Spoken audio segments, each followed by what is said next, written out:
The reopening of Ghana's borders by air takes effect September 1. Now, what this means is that international airlines now have access to the Kotoka International Airport. And so on this edition of the Citi Newsroom, we're here at the airport to bring you a general observation of day one of the reopening of the borders. Now, we understand that there are no commercial flights scheduled for day one of the reopening of the borders, but there are some chartered flights that will be coming in, with some also departing the country. If you get to the airport, you see officials from the Ghana Health Service, that of the Immigration Service, as well as some government officials making their way into the airport here at Terminal 3. We understand they are going to tour the facility and to finalize plans before the commercial use of the facility. And now we're hearing announcements that some flights have indeed touched down. And so we'll make attempts or effort to speak to some of the passengers aboard those flights. May I please have your attention? The Ghana Airports Company Limited wishes to inform all passengers and stakeholders that flight KL543 from Amsterdam has just landed. Thank you. So what were some of the processes you were taking through when you got to the airport? We had to go to the immigration, obviously. We had to go to the health services over there.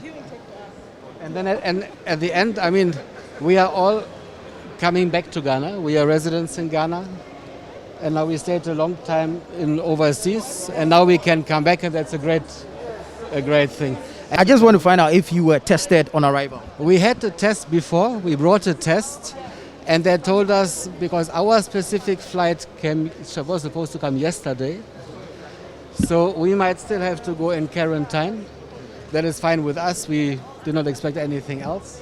So now we just get our drivers from our company, and then we take... So that means you were not tested here at the airport? No, we were supposed to be tested, but because our flight was supposed to come yesterday, before the opening, the official one, and couldn't come yesterday due to reasons we don't know. We were tested before we came here, and now we will have to go to our residences and go into quarantine.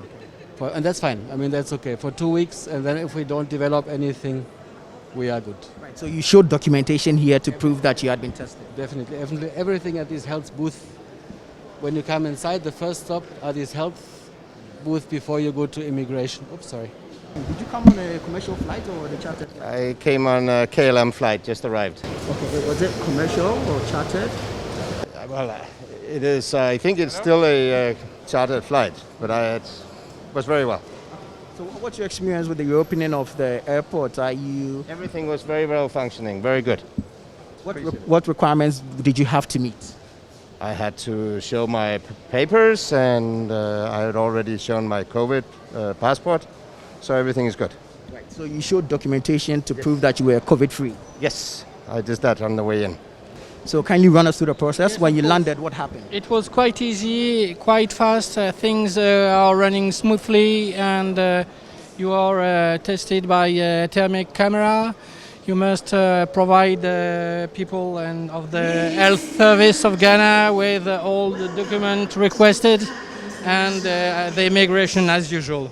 So basically what we are picking from the interviews we've had so far is that these persons we've spoken to are diplomats or officials of various embassies in the country, and that they have a standing order between the government of Ghana and their various governments that prior to the opening or reopening of the borders, they were not subjected to the PCR test at the hospital, but then there's an agreement for them to go into mandatory quarantine for 2 weeks, and so that is why they were not tested here at the airport.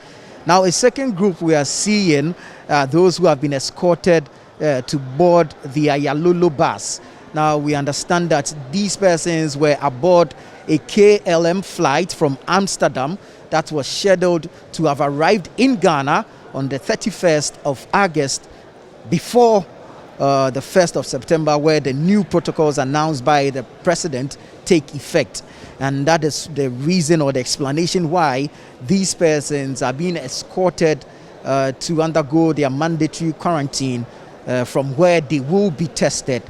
and that is why they were not tested here at the airport. But let's get a proper understanding. Let's seek some clarity from the officials. And we are here to observe the processes that passengers will go through, and possibly it's a Thursday. In case there are any areas that we need to improve upon, we shall do so. We've spoken with some passengers, and they tell us that they did not go through the PCR test as was announced by the president. Is there any explanation for this? I'll be surprised if any passenger will say that he or she did not go through that. What it is that some stranded Ghanaians abroad were being evacuated. Now, KLM had already put in place those mechanisms, if you like, because what it is that passengers will have to pay, you're aware, and indicate hotels that they want to be quarantined. So those are the ones who have been granted waivers, that's all. And aside that, every passenger who has arrived, first official arrival, has had to go through the process. I mean, I don't think there's any exception here. It's a process. Respectfully, we all have to go through that. And so once you go through and the results indicates negative, as you all heard Mr. President said, we go by that. Well, it's a first day of the exercise. We'll take briefing and then be able to speak to it. Were we able to meet the 15-minute time for the test? And then have we designated an area for the briefing to come, the report after the exercise? It's too early for me to comment on these ones. Here at the airport, a number of businesses, mostly in the food and beverages sector.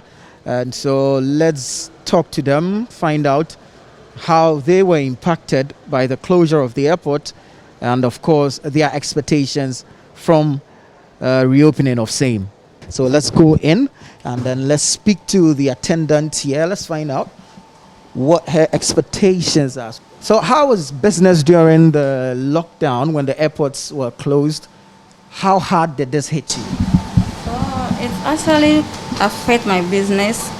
Everything have collapsed, but I hope maybe they open the borders and the airport, things will get better. When the borders were closed, the airport was closed, whom were you selling to? Which people were patronizing your service? We just manage for the airport staffs. Those people are around here, they work at the airport, they help us, but not really, it's not that much good, like as we do fix. So it's day one of the reopening of the borders. What are your expectations? Because of the way they close it down, if they haven't closed it, I think we can surely make the money as we do first. But now I can say things will get better. So the airports were closed for close to 5-6 months. How did that affect you? Were you still coming to work? No, at first we were not coming, but later our madam called us that we should come a month. So instead of 1 month, I'm coming 2 weeks. So I get to half a pay in a month. But what of business here? Were people patronizing? Oh, it is very slow. At first we can sell like 20 or 2,000? yes, morning to evening. But now morning to evening can give us like 400, which is 4 million. So it was a big blow. Now the president has announced the reopening of the airports. When you heard this news, what was your expectation? Oh, I'm really happy. And we were all happy that he has opened this place. So we hope things will move on fast. We'll get customers, so we will be okay. We'll get our full salary.